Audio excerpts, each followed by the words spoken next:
Now, you guys left Congress before it was trendy. Right now, people are fleeing their roles.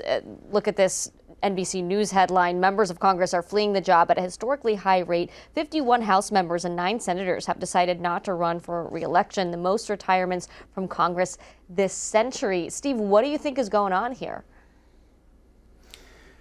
I think that the institution has deteriorated for many members of Congress. I think that the empowerment of the flanks on both sides, the inability to get things done. This is not to say that nothing gets done, but it's more difficult than ever. The pressure of Congress now, very, very difficult, takes a toll on personal lives. And then also, we are in a historic midterm election.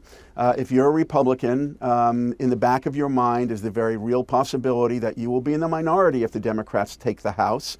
And so that kind of incentivizes you to consider kind of post-retirement. I will tell you that one of the Democratic leaders admonished me to stop looking so happy in the presence of Charlie's and my former colleagues. So for those of you who are serving in Congress, we're miserable. It's horrible. I mean, Charlie, if you were just starting your political career now, do you think you'd be as enthusiastic about running for Congress now as you were back in the day? No, no, I don't think I would be. Would you do it now? Frankly, I don't know.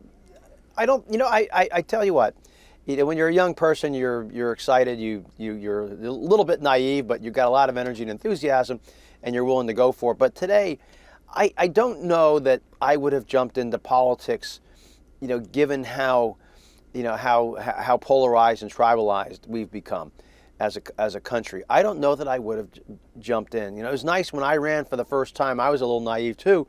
I knocked on 20,000 doors for the state house. I ran in a district in the city of Allentown that was more Democratic than Republican, but I had ties to the community.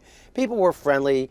They weren't going to, most people didn't care if you're a Republican or Democrat. And I found it so refreshing when I would go knocking on doors. I just introduced myself, and people were almost overwhelmingly, hey, thanks for showing up. No one ever does that. It's kind of just have normal conversations with people, regardless of their political affiliation. Today, people seem to be more defined by their politics than as they are as just a normal human being.